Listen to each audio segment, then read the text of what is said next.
इस सेशन में हम लोग इंटीग्रिटी कंस्ट्रेंट्स पढ़ेंगे। ओके, तो इंटीग्रिटी कंस्ट्रेंट्स क्या होती हैं? डेटाबेस को मींस डेटाबेस क्या है?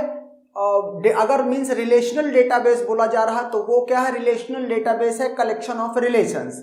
ओके, इसका मतलब रिलेशंस जो हैं अगर वो उसमें वैलिड डेटा स्टोर्ड है, ओके, तो इसका मतलब है कि उसमें सारी इंटीग्रिटी कंस्ट्रेंट्स फुलफिल हो रही हैं। ओके, और ये मींस इंटीग्रिटी कंस्ट्रेंट्स होती क्या क्या हैं? जैसे एक है डोमेन कंस्ट्रेंट, एक है की कंस्ट्रेंट, एक है फॉरेन की कंस्ट्रेंट और रेफरेंशियल इंटीग्रिटी कंस्ट्रेंट्स। ओके, तो जैसे डोमेन का अब मींस डेटाबेस की हमने बिगिनिंग में बात करी कि डेटाबेस कंसिस्टेंट है, लीगल है, इनवैलिड नहीं है, तो इसका मींस कैसे चेक किया जाएगा? तो जैसे पहला है डोमेन कंस्ट्रेंट। ओके, तो डोमेन कंस्ट्रेंट क्या होती है कि जैसे ये टेबल है R, ओके, और इसके एट्रीब्यूट्स हैं A1, A2, A3, A4 and AN। Okay, सारे के सारे एट्रीब्यूट्स का अपना डेटा टाइप है। ओके, और डेटा टाइप है या कह लो उसकी डोमेन है, सिर्फ डेटा टाइप कहना ठीक नहीं रहेगा, इसकी अपनी डोमेन है। तो कहता है कि A1 को अपनी डोमेन में ही वैल्यू एक्सेप्ट करनी चाहिए। ओके, अगर अपनी डोमेन के बियॉन्ड कुछ भी एक्सेप्ट कर रहा है, इसका मतलब क्या हो गया कि मींस जो इंटीग्रिटी कंस्ट्रेंट्स हैं मींस डेटाबेस इलीगल है, इनवैलिड डेटाबेस है। ओके, तो यही डोमेन कंस्ट्रेंट है। Let there is a relation schema R, a relation RR would be legal only for each tuple T belongs to R।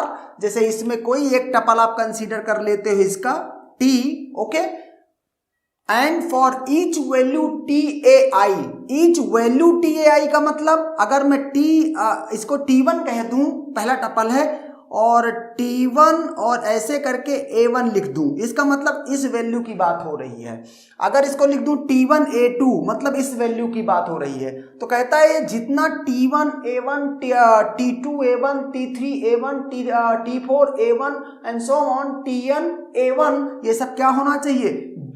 Domain of A1 में ये सारी values होनी चाहिए। अगर ऐसा होता है तो डेटाबेस लीगल है। ओके, अदरवाइज इनवैलिड डेटाबेस है या कह लो इनवैलिड रिलेशन है। ओके, अब अगर ये तो हो गई थ्योरेटिकल पॉइंट ऑफ व्यू की। ओके, अब इस जो ये डोमेन कंस्ट्रेंट है इसको जब हम एसक्यूएल में क्वेरीज एग्जीक्यूट करते हैं या आप कह लो कि रिलेशंस क्रिएट करते हैं, टेबल क्रिएट करते हैं, उसमें कुछ इंसर्ट करते हैं, अपडेट करते हैं, डिलीट करते हैं और उसमें क्वेरी करते हैं डेटा एक्सेस करने के लिए, तो अगर एसक्यूएल में बात करें कि डोमेन कंस्ट्रेंट क्या होती है, तो domain constraint in SQL is specified by data types. Okay, मतलब जो रिलेशन के जो भी एट्रीब्यूट्स हैं उनका अपना डेटा टाइप है, तो वो डेटा टाइप एक तरह की डोमेन कंस्ट्रेंट है। ओके, डेटा टाइप में जैसे इंट है, कैर है, फ्लोट है, ओके, डेट है, टाइम स्टैम्प है, वायर कैर है, तो ये सब डेटा टाइप डोमेन कंस्ट्रेंट में। एक होता है चेक वैल्यू क्लॉज। ओके, ये क्या करेगा? जैसे सपोज करो इसी में एक एट्रीब्यूट होता मींस मार्क्स का, स्टूडेंट के मार्क्स का, और हम उसमें ये कंस्ट्रेंट लगा देते कि मार्क्स हमेशा जो भी इसमें फिल किया जाएगा 1 और 100 के बीच में ही होगा, इंक्लूडिंग 1 and 100। ओके, इसका मतलब वो चेक वैल्यू क्लॉज है, वो भी डोमेन को ही बता रहा है कि जैसे सपोज करो A3 को हमने कहा था कि A3 में उस मार्क्स को भरेंगे, A3 की जगह मैं मार्क्स लिख रहा हूं। ओके, तो पहले तो इसका मुझे डेटा टाइप बताना पड़ेगा इंटीजर, और उसके बाद चेक वैल्यू जो क्लॉज है उसमें मुझे लिखना पड़ेगा कि marks between 1 and 100। Okay, not null clause कि अगर मैं कह दूं कि A1 है, A1 में नॉट नल क्लॉज है, इसका मतलब इसकी डोमेन में कहीं पर भी नल नहीं हो सकता है वैल्यू। ओके, यूनिक क्लॉज, जैसे सपोज करो A3 को मैं कह दूं कि ये एट्रीब्यूट यूनिक होगा, तो इसकी डोमेन में कोई भी वैल्यू डुप्लीकेट नहीं हो सकती है। और भी इसके अलावा भी डोमेन कंस्ट्रेंट है, लेकिन हमको एक आइडिया चाहिए, तो इस तरीके से ये है। Okay, and the next is की कंस्ट्रेंट। तो की कंस्ट्रेंट क्या होती है? कहता लेट के इज सबसेट ऑफ आर, और आर क्या होता है, जो एट्रीब्यूट्स होते हैं टेबल के। जैसे इस टेबल में बात करूं तो आर क्या है, ए बी सी और ये D. Okay, then it says that, means key constraint says that for any two tuples t1 and t2, इस टेबल के कोई भी दो टपल आप पिक कर लो। Okay, in a valid relation R R, अगर आर आर को, इस रिलेशन को आर अगर कह रहे हो, इसका नाम आर है, अगर ये वैलिड है, ओके, तो कहता है t1 के can never be equal to t2 के। ओके, कि जो की है उसके रिस्पेक्टिव t1 के का मतलब है, t1 के का मतलब है, जैसे के आपने, मैंने लेट इसमें a को कहा है, a एट्रीब्यूट को कह दिया है की, तो इसका मतलब के की जगह पे क्या आ गया, a। ओके, तो t1a और t2a अगर कहीं पर भी दो वैल्यू सेम है, जैसे यहां पर क्या t1, किसी दो को आप कंसीडर कर लो, यहां पर चार टपल हैं और a में a1 a2 a3 a4 कोई भी सेम नहीं है, अगर अभी ये वैलिड रिलेशन है, सपोज करो इस a4 को मैं क्या कर दूं, इस a4 को मैं कर दूं a2। ओके, क्या ये रिलेशन अब वैलिड है?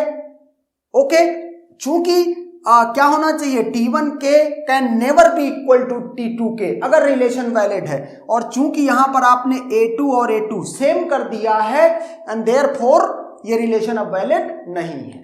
ओके, इसी की वजह से ऐसा होता है कि पूरा का पूरा टपल यूनिक हो जाता है। जैसे ये बोला जाता है कि रिलेशनल मॉडल में जो टेबल होती है कोई भी टपल डुप्लीकेट नहीं हो सकता, वो की वजह से ही ऐसा होता है। जैसे आप चाहो तो ऐसा कर सकते हो कि यहाँ क्या लिख दो, b1 c1 b1 c1 d1 b1 c1 d1 b1 c1 d1 b1 c1 d1। Okay, सिर्फ की को बदल के रखो तो पूरा का पूरा टपल यूनिक रहेगा। तो इसीलिए कह रहा है कि वैलिड रिलेशन में कभी भी डुप्लीकेट टपल नहीं होता है। ओके, तो अच्छा, अगर यहां पर सपोज करो की को मैं ए ना करके क्या बोल देता, ए और बी मिला करके की है। ओके, इसका मतलब क्या होगा, इसका मतलब है कि ये वैल्यू जब यहां पर टी के कह रहे हैं तो फिर क्या चेक करेंगे, t1 a और b, इस तरह से वैल्यू चेक करेंगे। a और b दोनों की मिला करके कहीं पर भी इनकी डोमेन में भी सेम नहीं होना चाहिए। ओके, जैसे अभी देखो a2 मैंने कह दिया तो मैंने कहा ये रिलेशन वैलिड नहीं है, तो अब मैं क्या कह दूं, मैंने कहा let ab is the key. Okay, अगर ab को की कह रहे हो तो a1 b1 a2 b1 a3 b2 और a2 b3 सारे के सारे यूनिक हैं। नाउ अगर ab को आप कह रहे हो की, तो ये रिलेशन अगेन वैलिड है।